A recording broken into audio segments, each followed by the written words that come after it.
पहाड़ों के बीच एक हसीन वादी थी जहाँ रंग बिरंगे फूल खिलते, झरने चमकदार पानी से टपकते और परिंदों की खुशगवार आवाजें हर दिल को मसहूर कर देती। इस वादी में दो शहजादियां रहती थी। शहजादी लैला, जिसके गहरे भूरे बाल और चमकदार लिबास था, और शहजादी अनाया, जिसके सुनहरी बाल और सुर्खी माइल गुलाबी लिबास में रोशनी फैलती थी। दोनों का दिल नरम और मोहब्बत से भरा हुआ था और वो हर रोज वादी की खूबसूरत मनाजिर में खुशी मनाया करती थी। एक दिन वो दोनों अपने वफादार पपियों के साथ वादी के जंगल में खेलने लगी। नन्हे नरम सफेद और सुनहरी पपी ने उनके पीछे दौड़ लगाई और हर कदम पर उनके साथ खेलती रही।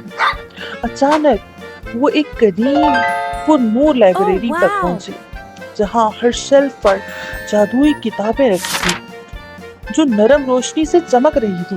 शहजादी लैला ने एक किताब खोली और अचानक उसमें से एक चमकता हुआ नक्शा सामने आ गया जो एक पोशीदा जादुई महल की तरफ से इशारा कर रहा था। जंगल के बीच वो पुरानी सुनहरी बालियों वाली खातून से मिली, जिनकी आंखों में गहरी रोशनी और चेहरे पर सुकून था। बुजुर्ग खातून ने कहा, ये आईना तुम्हें तुम्हारे दिल का सच दिखाएगा, मगर याद रखो, सच्ची ख्वाहिश वो है जो दूसरों की खुशी में छुपी हो। शहजादी लैला ने आईने में देखा तो अपने गांव के लोग खुशहाल और मुस्कुराते हुए नजर आए।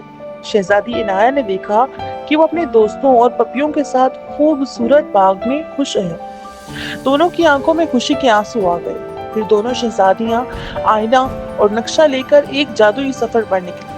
सफर करते हुए वो एक चमकदार फिरोजी दरिया के किनारे पहुंच। लैला घुटनों के बल बैठकर दरिया का पानी छू रही थी, जबकि लीना हैरत से उसकी रोशनी को देख रही। ट्विंकल ने पानी से चुस्की ली और बर्क खुशी से अपनी दुम हिला रहा था। लैला ने चांदनी का आईना दरिया की तरफ उठाया। पानी की सतह चमक उठी और आहिस्ता आहिस्ता एक रोशन शीशे का पुल सामने आ गया। इनाया ने हिम्मत से उस पर कदम रखा और पपी उनके पीछे दौड़ते हुए।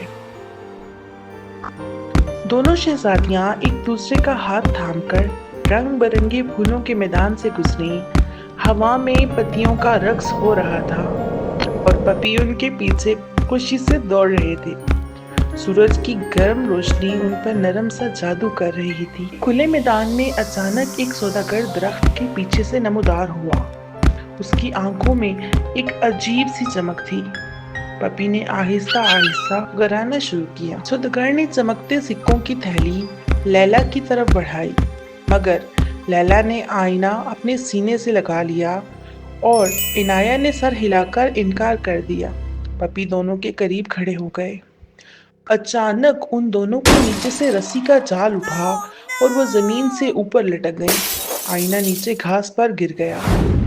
सौदागर मुस्कुराने लगा और पपी जोर जोर से भौंकने लगी। ट्विंकल ने रोशनी बखेर कर सौदागर का ध्यान हटाया, जबकि बर्क ने रस्सी काट। दोनों शहजादियां आजाद हो गईं और लैला ने फौरन आईना अपने हाथ में ले लिया। सफर जारी रहा। वो सुनहरी पत्तों से भरे जंगल से गुजरे, जहां हर पत्ता रोशनी में जगमगा रहा था। आईना लैला की पीठ पर रोशन था। शाम को आसमान पर बादल छा गए। तूफानी बारिश ने उन्हें मजबूर किया कि एक बड़े दरख्त के नीचे पनाह लें। आईना अंधेरे में नरम रोशनी बखेर रहा था। बारिश के बाद बादल छट गए। उनके सामने एक शानदार पहाड़ था जो नील और सुनहरी रोशनी में लिपटा हुआ था। दोनों शहजादियां और पपी पहाड़ की चमक शीशे जैसी सीढ़ियां चढ़ने लगे। आईना अब बहुत तेज रोशनी बखेर रहा था। चमकदार शीशे के दरवाजे आहिस्ता आहिस्ता खुल गए। दोनों शहजादियां अंदर कदम रखती हैं, पपी उनके पीछे। अंदर एक सुनसान और अंधेरा हाल था। आईना की रोशनी में खामोश दीवारों पर उनके साए लरज रहे थे। लैला ने आईना एक नफीस स्टैंड पर रखा। लोगों की बेहिसी के मनाजिर उभर आए। इनाया की आंखों में आंसू भर आए। दोनों शहजादियां एक दूसरे का हाथ थामकर गाना शुरू करती हैं। हवा में जादुई सुर तैरने लगते हैं। पपी खुशी से नाचने लगते हैं। गाने के साथ साथ महल की दीवारों पर सुनहरी और नीली रोशनी फैल गई। हर कोना जगमगा उठा। एक चमकते नूर के बीच से पुरानी आईना वाली बुजुर्ग खातून सामने आई। सर पर शीशे का ताज और पपी उनकी तरफ दौड़ गए। बुजुर्ग खातून ने दोनों शहजादियों के गले में चमकते ओह हार पहना वाह! दिए। पपी तजस्सुस से हार को देखने लगे। दोनों शहजादियां महल के दरवाजे पर खड़ी बुजुर्ग खातून को अलविदा कह रही थीं। पीछे सुनहरी रोशनी चमक रही थी। सीढ़ियां उतरते हुए सूरज की रोशनी बादलों के पीछे से निकली। आईना लैला की तरफ पीठ पर रोशन था। वो अपने गांव के चौक में पहुंची। लोग उनका खुशी से इस्तकबाल कर रहे थे। पपी आगे आगे भाग रही थी।